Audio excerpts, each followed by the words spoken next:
हारना बुरी नहीं अच्छी बात है, बताती है कृष्ण की यह कहानी। कृष्ण ने अपने आचरण से मानव जाति के सामने कई ऐसे उदाहरण रखे जो जीने की राह दिखाते हैं। ऐसे में भगवान कृष्ण का जीवन चरित्र सहज ही याद हो आता है। मथुरा की एक कैद में माता देवकी के गर्भ से जन्मे कृष्ण ने अपने आचरण से मानव जाति के सामने कई ऐसे उदाहरण रखे जो जीने की राह दिखाते हैं। ऐसे ही एक उदाहरण है उनके रण छोड़ बनने का।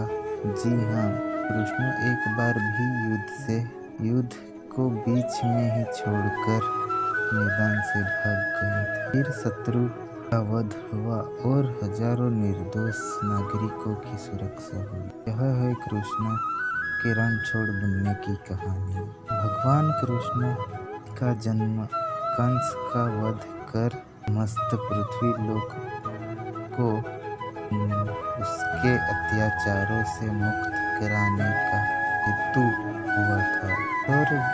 किशोरावस्था में ही वह गोकुल से मथुरा आ गए तथा दुष्ट कंस का वध किया। कंस की मृत्यु से दुखी उनके ससुर रासंध ने एक विशाल सेना लेकर मथुरा पर आक्रमण कर दिया।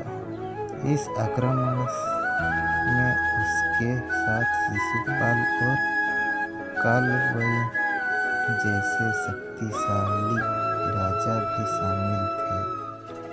जल्दी ही सेना मथुरा जा पहुंची और मथुरा की राजसभा में कृष्ण तथा बलराम को सेना को सौंपने का संदेश भेजा गया।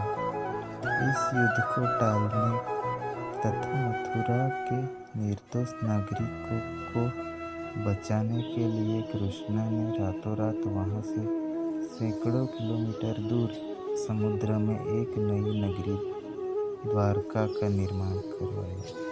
अपनी माया से उन्होंने समस्त नागरिकों को उनके पशुओं तथा सांपों को नींद में रखते ही कई नगरी में खोया। अगले दिन सूर्योदय के समय कृष्ण तथा बलराम जरासंध की सेना के सामने जा पहुंचे और उससे लड़ने के लिए चुनौती दी। जैसे ही जरासंध और दूसरे राजाओं के कृष्ण को मारने के लिए शस्त्र उठाया, दोनों भाई भागने लगे। उन भाइयों के पीछे जरासंध तथा कालवयन जैसे राजा भी भागने लगे। कुछ देर में दोनों भाई बहुत आगे निकल गए और उनके पीछे केवल मात्र कालवयन रह गया। उस देवताओं ने वरदान दिया था कि उसकी हत्या किसी अस्त्र या शस्त्र से नहीं होगी। ऐसे में वह निर्भीक था और लगातार कृष्ण का पीछा करते करते एक गुफा में जा पहुंचे।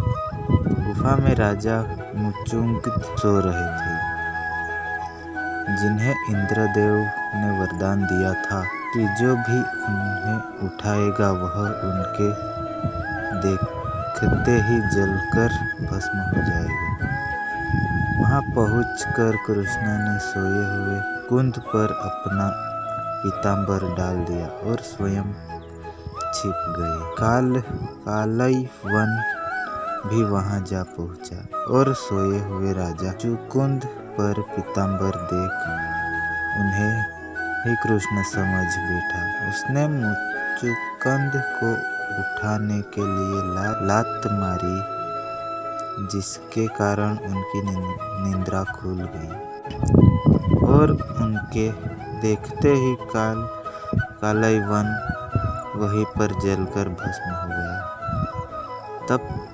तपस्यात कृष्ण ने राजा मुचुकुंद को अपने चतुर्भुज स्वरूप में दर्शन दिए और उन्हें मोक्ष पाने का वरदान दिया।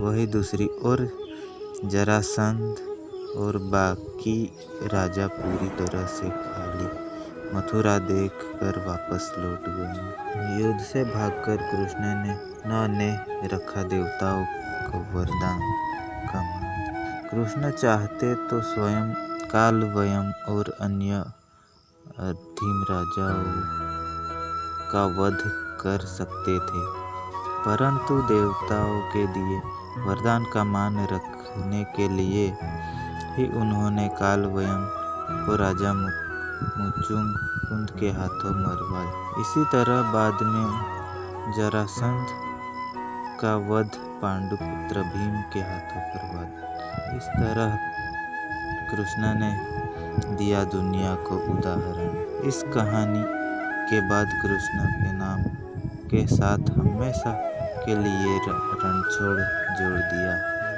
कृष्ण की इस कहानी से सीख मिलती है कि अनावश्यक ताकत का प्रदर्शन नहीं कर बुद्धि बल से काम लेना चाहिए। इस तरह हम अपनी शक्ति को खर्च होने से रोक सकते हैं और बड़े से बड़े संकट का भी सामना कर सकते हैं। वीडियो पसंद आए तो लाइक एंड सब्सक्राइब ज़रूर कर लेना, ताकि हम इसी तरह आपके लिए वीडियो बनाते रहेंगे और लाते रहेंगे।